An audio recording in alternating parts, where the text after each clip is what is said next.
Alright, before we even get into this video, alright, how about you subscribe, press that red button down below because we're bringing out weekly content. Did you know? Hopefully you did. Right, let's get into the video. Let's go. Oosh. Hello guys and welcome back to Everyday Fitness. Liam here. So today we're going to be going through how to sort of calculate and estimate your calorie goals, okay? And then next week, in next week's video, Matthew's going to go through the macronutrient side. So once we have that calorie target, we can then break that down further. Okay, so today we're just sticking with calories and we're going to sort of shine and go through a couple of different methods.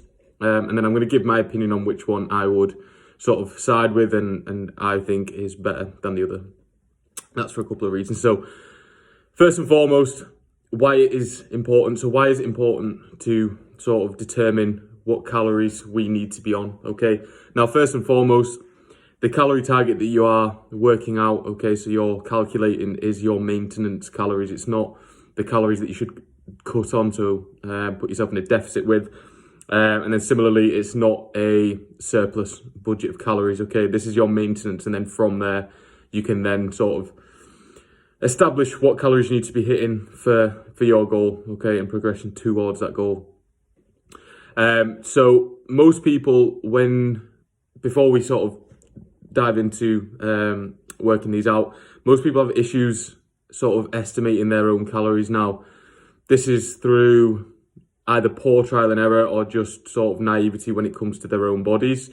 And typically they will what I find happens most frequent is people overshot it. So they believe they are eating not enough, okay, so they'll increase their calories when really they're probably eating just enough, okay? But these sort of methods are the most accurate that you're going to get.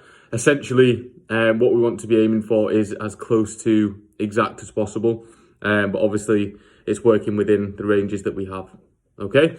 So method one, okay, that I'm going to talk through is estimating the maintenance calories by sort of natural calculation. So some form of equation sort of type. So firstly, what you're going to do, okay, is get your body weight in pounds and times it by 10.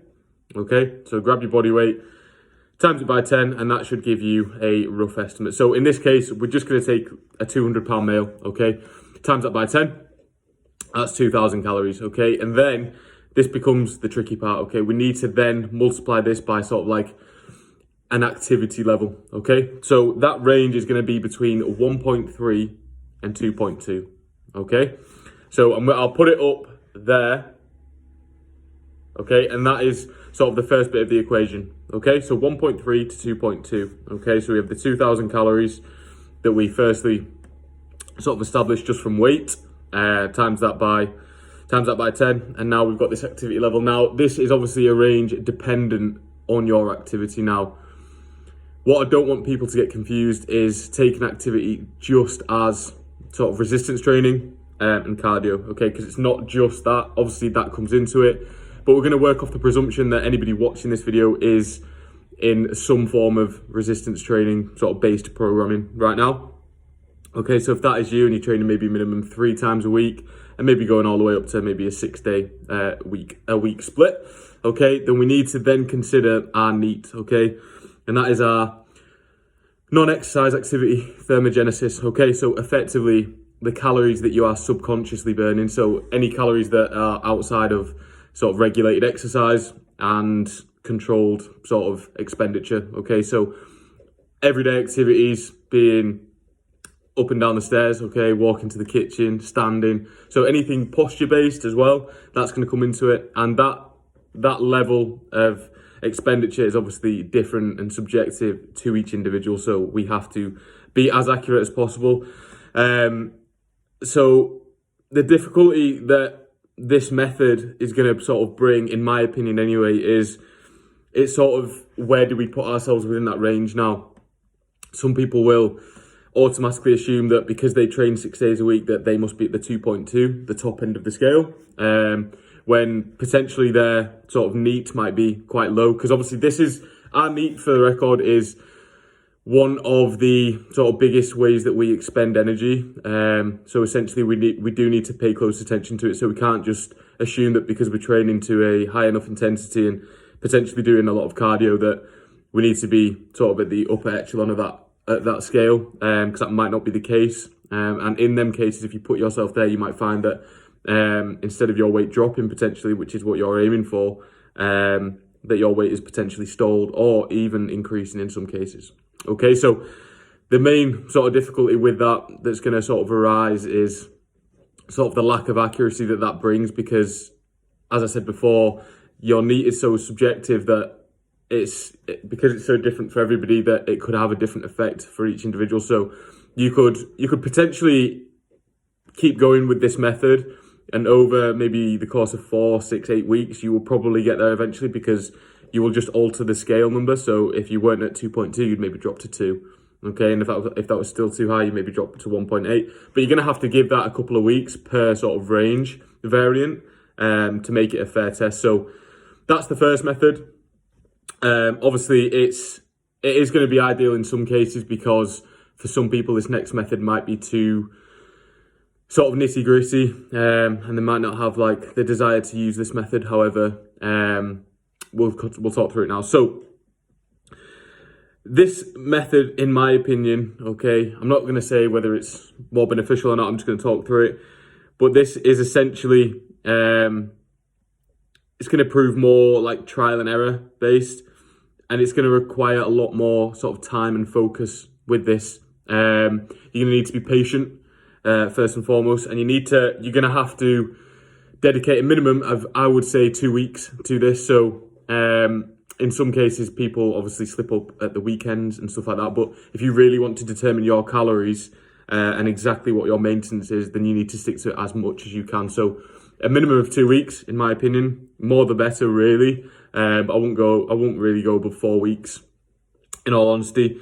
And what you're going to do for this 2 week period, so 14 days, is you will just track what you eat. So it's not a case of you jumping on a diet and then tracking, okay? So just track your everyday nutrition, okay? So you'll need a food scale for this.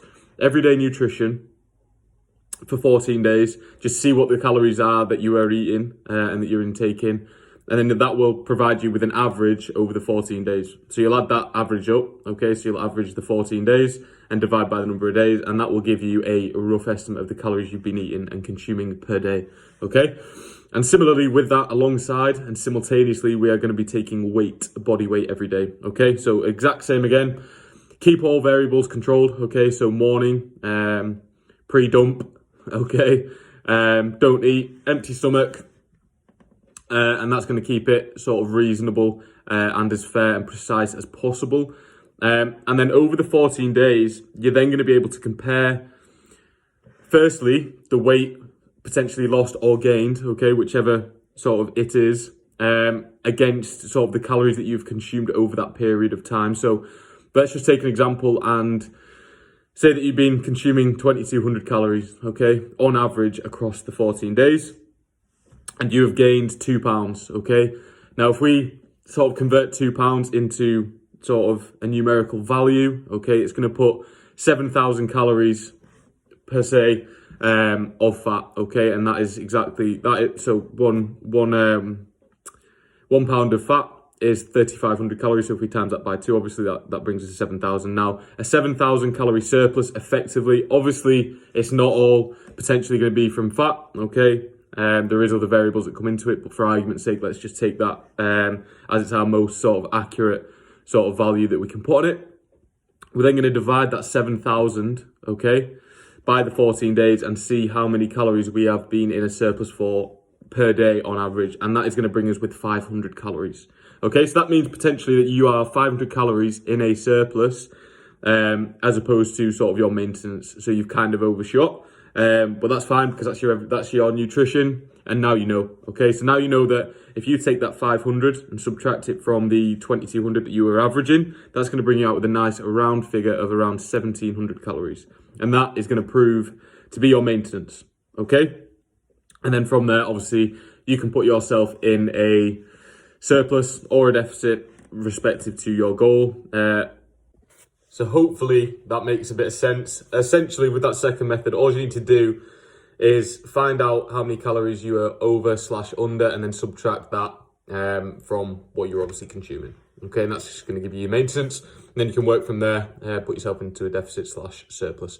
Now, just quickly to finish it up, the reason that I prefer the second method as opposed to the sort of equation form is just because it's going to prove more accurate in the long run, and it's easier to sort of find your maintenance straight away. You don't have to mess about with ranges because it's really difficult to put like a numerical value on your neat. As I said before, it's relative to everybody, and that whole argument of sort of the poor metabolism and shit like that, it's just gonna prove a bit inaccurate for me, and it's gonna take longer to determine true maintenance. So I would definitely steer towards the second one. However, if you feel like you may not have the patience / time / focus for that one, then I would potentially go for the first one. Okay, that's been sort of working out your calories. I hope you understood that. Sorry, more than anything. Like I said, Matthew next week is going to go through sort of the macronutrient breakdown and how to really determine what sort of protein, fats, and carbs, and what that intake should look like within sort of your calorie goals. Okay, this has been Everyday Fitness. Hope you have a great day. Thank you.